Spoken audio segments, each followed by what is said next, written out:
Have you ever felt completely overwhelmed by life's challenges? As if there's a mountain in front of you that seems impossible to climb? What if I told you that the greatest obstacle you'll ever face isn't out there in the world, but within your own mind? Welcome, my friend. Today, we embark on a journey through ancient wisdom that has transformed lives for thousands of years. These aren't just stories. They are keys that can unlock extraordinary power within you. The masters of Zen discovered something remarkable. When we train our minds, we gain the ability to overcome anything. Not by fighting against life's difficulties, but by transforming how we experience them. In the next few minutes, you'll discover 5 powerful Zen teachings that have helped countless people break through their limitations. These aren't complicated techniques requiring years of study. They are simple truths that, once understood, can change everything. Are you ready to discover how your mind can become your greatest ally instead of your biggest obstacle? Are you ready to learn how ancient wisdom can solve modern problems? Then take a deep breath, center yourself in this moment, and let's begin this journey together. When life hits you with its full force, your mind has 2 options. It can become a prison of reactivity or a sanctuary of clarity. The ancient wisdom of Zen Buddhism teaches us that the quality of our observation determines the quality of our experience. When we learn to observe our thoughts without becoming entangled in them, we discover a strength that transcends any obstacle. This power doesn't come from fighting against reality, but from seeing it clearly, without the distortions of fear, desire, or judgment. The observing mind is like a mountain that remains unmoved by the storm clouds that pass through it. It is a skill that can be cultivated through practice, patience, and the willingness to embrace the present moment as it is, not as we wish it to be. The following story illustrates how this seemingly simple shift in perspective can transform everything. In a remote mountain monastery, a young monk struggled with overwhelming emotions. Every small setback triggered waves of frustration that disrupted his practice and disturbed the peaceful atmosphere of the temple. His fellow monks began to avoid him, and his isolation only intensified his emotional turmoil. One evening, after a particularly difficult day, when the young monk had knocked over a precious vase during a fit of anger, the master called him to the meditation hall. The hall was empty, except for a single lit candle and a bowl of water placed at its center. "Watch carefully," the master said. He picked up a handful of dirt from a pouch at his waist and threw it into the water. The water became murky, clouded with swirling particles. "This is your mind when emotion takes control," the master explained. "Can you see the bottom of the bowl clearly?" The young monk shook his head. "Now watch without moving or touching the bowl." They sat in silence for what seemed like an eternity. Gradually, the dirt particles settled to the bottom, and the water became clear again. "This is your mind when you allow emotions to settle naturally," the master said. "The emotions don't disappear. They're still there at the bottom, but they no longer cloud your vision." The master then took a stick and stirred the water vigorously. Once again, the water became cloudy. When you fight against your emotions, when you try to push them away or drown in them, you only create more turbulence. The key is neither suppression nor expression, but observation. The young monk understood for the first time. He had been either exploding with emotion or trying desperately to push his feelings away. He had never considered simply observing them. "Each morning," the master continued, "come to this hall before the others awake. Sit with your emotions as you would sit with this bowl. Don't touch the water. Just watch as the natural clarity of your mind reveals itself." The young monk followed these instructions faithfully. At first, it was excruciating to sit with his anger, fear, and frustration without acting on them. But gradually, he noticed something remarkable. By observing his emotions rather than becoming them, he created a space between stimulus and response. In that space, he found freedom. One day, When another monk accidentally spilled tea on his freshly copied manuscript, the young monk felt the familiar surge of anger rising. But instead of being swept away by it, he observed it with the same patient attention he had practiced each morning. The anger still came, but he was no longer defined by it. He had become the bowl, not the dirt. The power of the observing mind lies not in eliminating difficulties, but in transforming our relationship to them. Like the young monk, we can learn to create space between what happens to us and how we respond. In that space grows wisdom and true freedom, a freedom that no external circumstance can take away. Have you noticed how some people crumble under pressure, while others seem to grow stronger? What's their secret? The truth is, those who thrive aren't necessarily those with fewer problems. They're the ones who've learned to see problems differently. The second Zen teaching reveals something revolutionary. Obstacles aren't blocking your path. They are your path. Imagine if every challenge you face isn't a roadblock, but actually a doorway to greater wisdom and strength. What if the very things you're trying to avoid contain exactly what you need to grow? This wisdom isn't just comforting philosophy. It's practical psychology that can transform your relationship with difficulty. The following story illuminates this profound shift in perspective that can turn your greatest challenges into your most powerful teachers. In the foothills of a great mountain range lived an old teacher renowned for his wisdom. Students traveled from distant lands to study with him.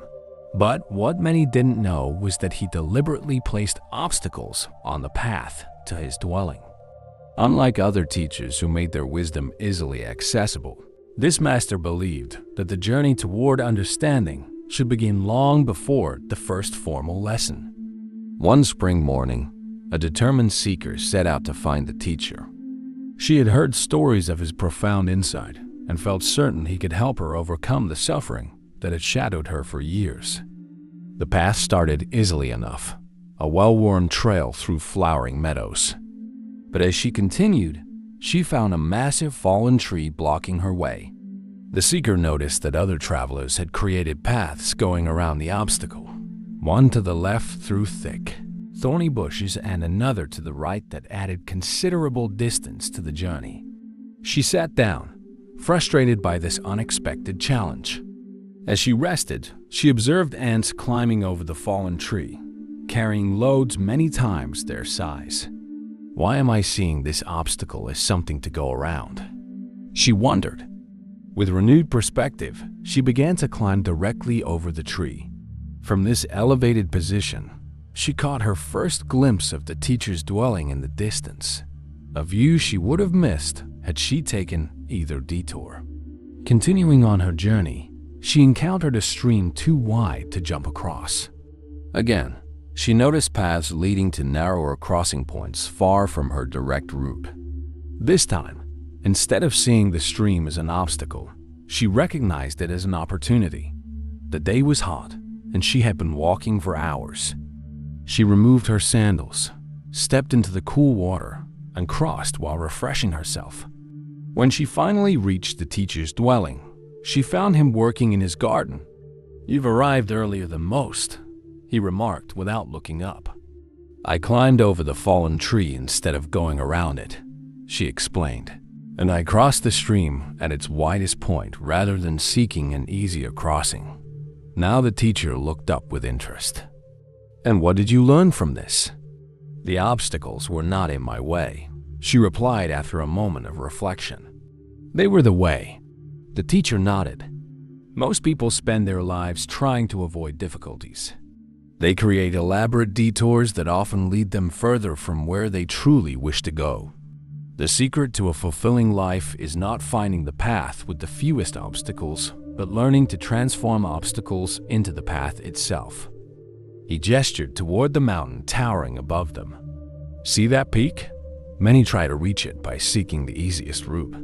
But the easy path often disappears halfway up, leaving climbers stranded or forced to turn back. Those who succeed are usually those who prepare themselves to face the mountain on its own terms, who strengthen themselves by embracing each difficult step." The seeker understood. She had spent years trying to avoid her suffering, creating complex distractions that only led her further from resolution. Perhaps the way forward was not around her pain, but through it. "I'm ready to learn how to transform obstacles into the path," she said.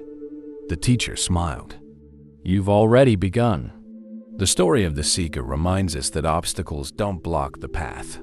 They are the path. Each difficulty we face contains precisely the lesson we need to move forward. By changing our relationship to obstacles, seeing them as opportunities rather than barriers, we transform our entire experience of life. The wisdom lies not in wishing for an easier journey, but in developing the strength to embrace the journey we have. When you hear the word emptiness, what comes to mind? Lack? Loss? Something missing? What if I told you that in Zen tradition, emptiness is actually the source of your greatest strength? This might sound contradictory. After all, we live in a world that celebrates fullness, full schedules, full bank accounts, full lives. We're constantly trying to fill ourselves up, add more, acquire more. But what if this endless pursuit of more is actually limiting your potential? What if the spaces between the emptiness is where true power resides? Think about it. Music isn't just notes, it's the silence between them. A cup isn't useful because of its material. It's useful because of the empty space it contains. In our third teaching, you'll discover how embracing emptiness can transform what you thought were weaknesses into your most profound strengths. This isn't about giving up or giving in. It's about tapping into a different kind of power entirely. High in the misty mountains, a monastery stood known for its teachings on emptiness. Not the emptiness of lack or deprivation, but the profound emptiness that the Buddha spoke of. The spaciousness from which all possibilities arise. A merchant who had lost everything in a fire traveled to this monastery seeking wisdom.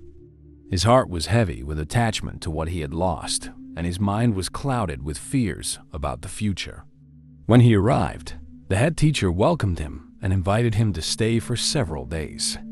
Rather than immediately offering teachings, the teacher assigned the merchant a curious task.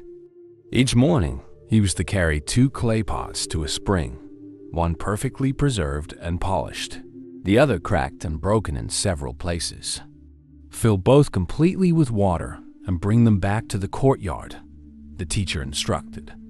The merchant found this task strange, but agreed. On the first day, he carefully filled both pots and began the return journey. By the time he reached the courtyard, the broken pot was nearly empty, having leaked along the path. The perfect pot remained full. Which pot was more useful today? The teacher asked. The unbroken one, of course, the merchant replied. It retained all its water. The teacher nodded without comment and asked him to repeat the task the next day. After 3 days of the same exercise, the merchant became frustrated. "Master," he said, "I don't understand the purpose of carrying the broken pot. It never holds its water. It's useless for the task you've given me." The teacher smiled and said, "Follow me." They walked along the path the merchant had traveled between the spring and the monastery. Along one side, the side where the merchant had carried the broken pot, beautiful wildflowers and small plants were flourishing. "The perfect pot carried water for our use," the teacher explained, "but the broken pot has watered a garden. Nothing is wasted in emptiness. What you perceive as brokenness has created beauty that the perfect pot could never accomplish."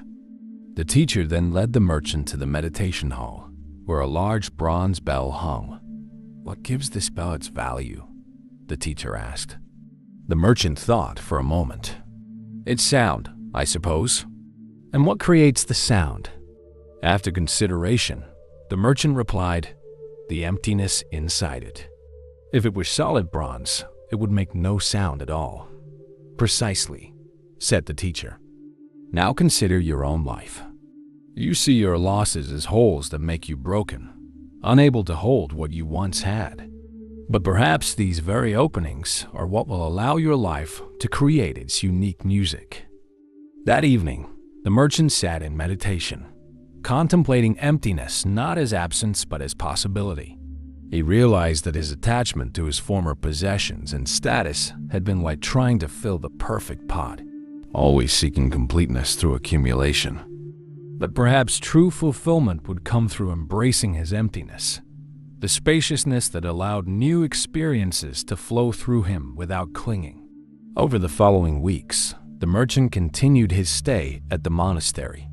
He noticed that the teachers owned very little but seemed content. Their strength came not from what they possessed, but from their capacity to fully experience each moment without grasping or rejecting.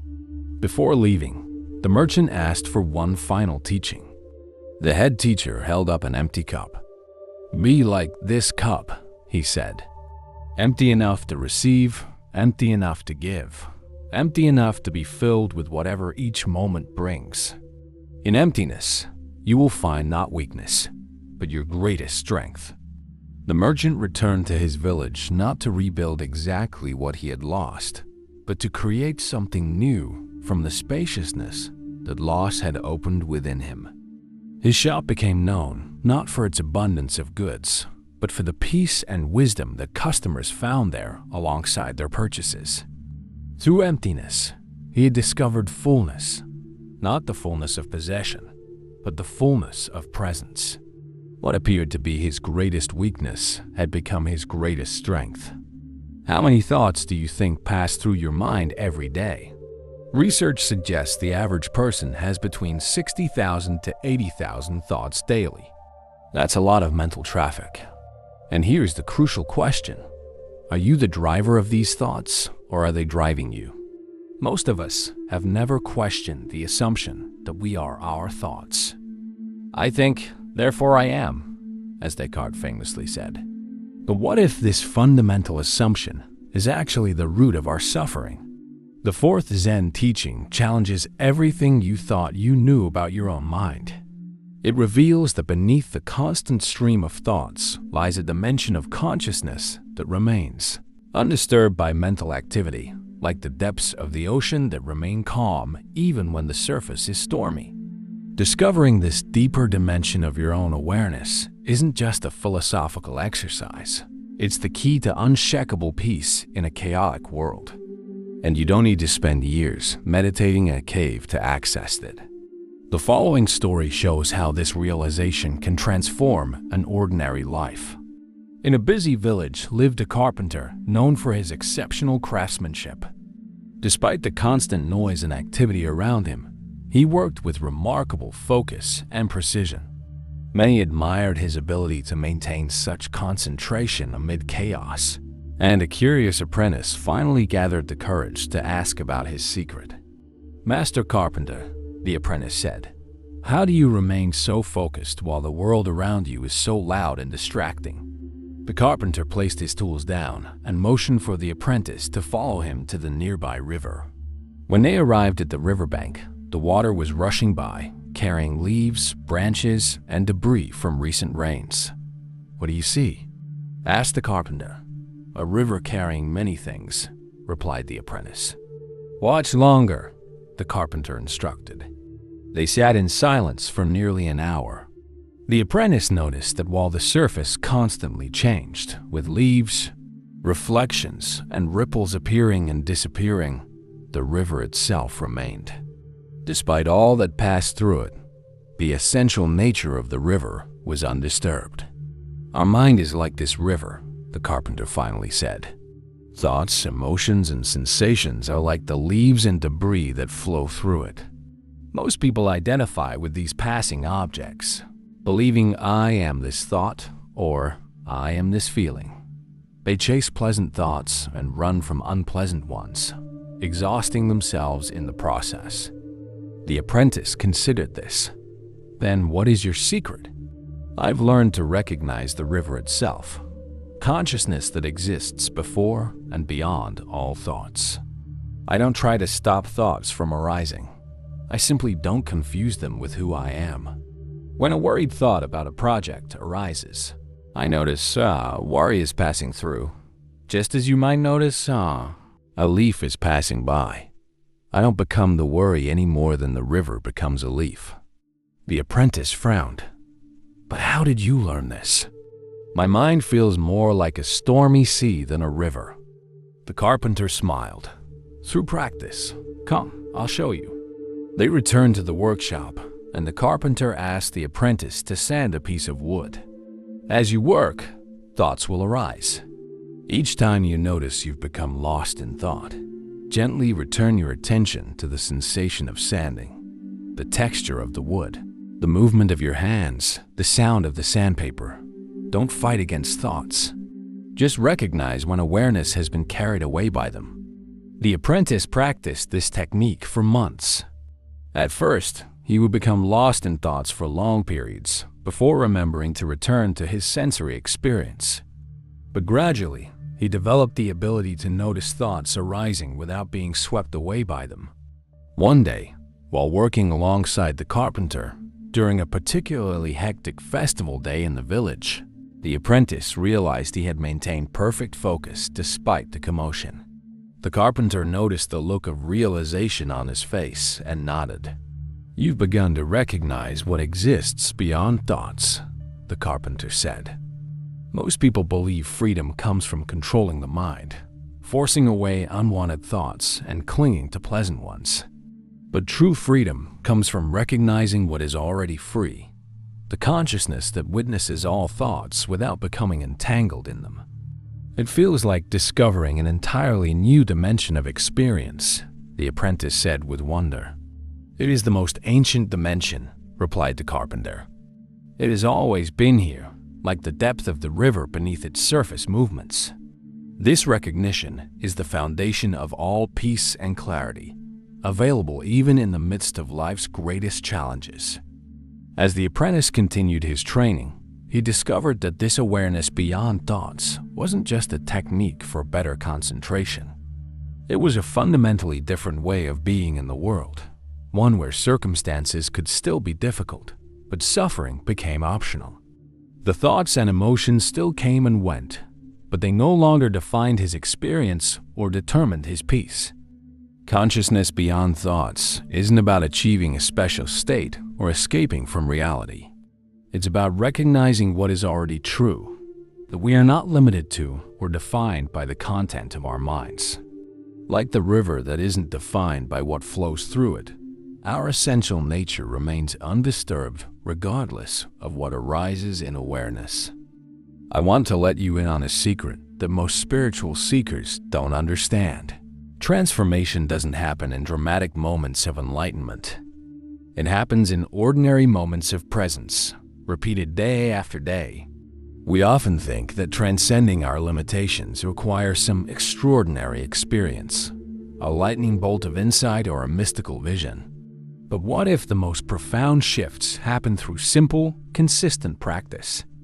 Our final Zen teaching might be the most revolutionary of all. Transcendence isn't something that happens once and changes everything. It's something that happens moment by moment, day by day, as we cultivate awareness in our ordinary lives. This teaching is both humbling and liberating. It means you don't need to wait for some future breakthrough to begin transforming your life. The path of transcendence is available in this very moment and every moment that follows.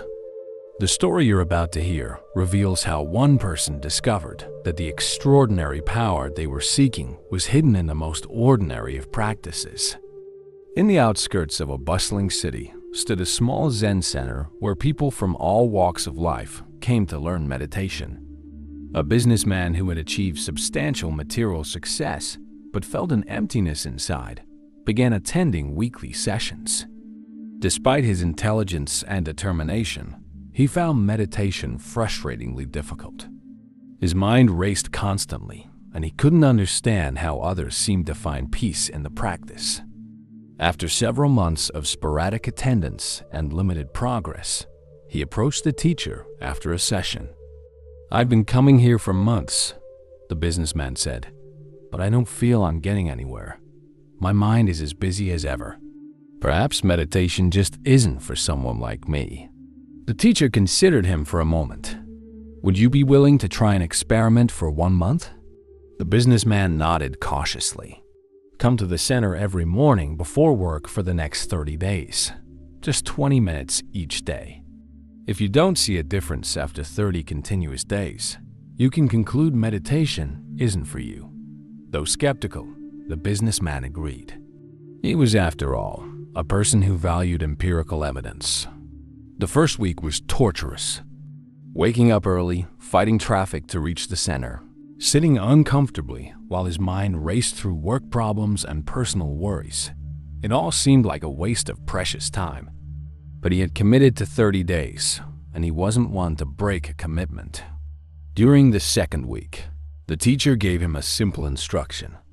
Each time you notice your thinking, gently bring your attention back to your breath.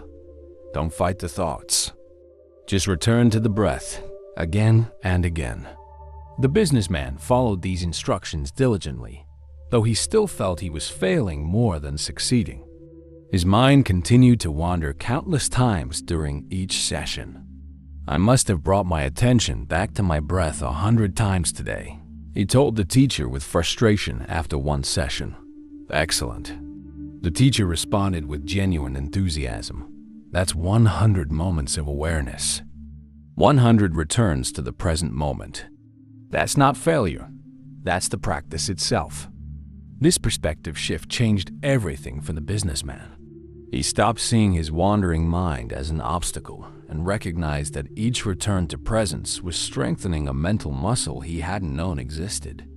By the third week, he began to notice subtle changes. The space between thoughts occasionally expanded. There were brief moments of genuine stillness. More significantly, he found himself pausing before reacting to stressful situations at work. A small gap of awareness where he could choose his response rather than react automatically. On the final day of his 30-day commitment, the businessman arrived at the center feeling different than he had on day one. The teacher noticed the change immediately. What have you discovered? The teacher asked. I came looking for some dramatic spiritual experience, the businessman reflected. Instead, I found something both more ordinary and more profound. I'm learning to show up, not just for meditation, but for my actual life. The practice isn't about escaping from my thoughts, but about relating to them differently. The teacher nodded. The transcendence many seek as some distant goal actually happens in these small moments of return, when you step out of the stream of thinking and recognize that you are the awareness in which all experiences arise. This recognition, practiced daily, gradually transforms everything. But what about the days when my mind never seems to settle? The businessman asked. Those days are especially valuable, the teacher replied. They strengthen your commitment to practice regardless of conditions. Transcendence isn't about achieving a particular state. It's about bringing presence to whatever state you're in. The businessman continued his daily practice. Over time, he discovered that transcendence wasn't found in escaping his ordinary life, but in fully entering it. The same activities that had once felt empty, meetings, conversations, even mundane tasks, became opportunities for presence and awareness. What changed wasn't the content of his life, but his relationship to it.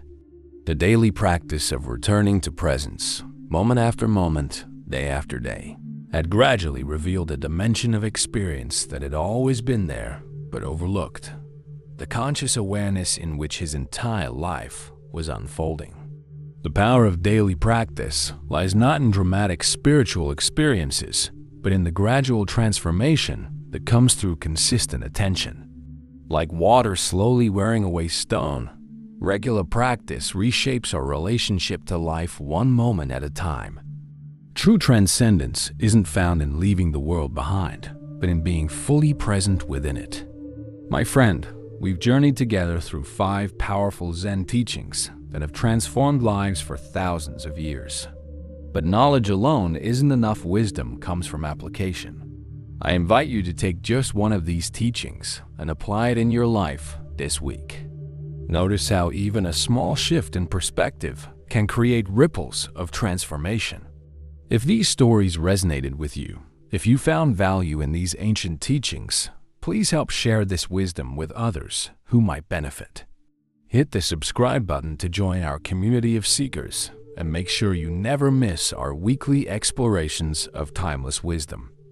And if you know someone who's facing challenges right now, someone who might find strength in these teachings, share this video with them. Sometimes the right story at the right moment can be exactly what someone needs to see their situation in a new light. Remember, training your mind isn't something you do once and finish. It's a lifelong journey of discovery. I'm honored to walk this path with you. Until next time, may you find peace within the storms, strength within your challenges, and wisdom in every moment. If you enjoyed this video, please give it a thumbs up, subscribe to our channel, and share it with someone who needs to hear these teachings. Leave a comment below about which story resonated most with you, or how you plan to apply these teachings in your life. Thank you for your presence. I'll see you in the next exploration.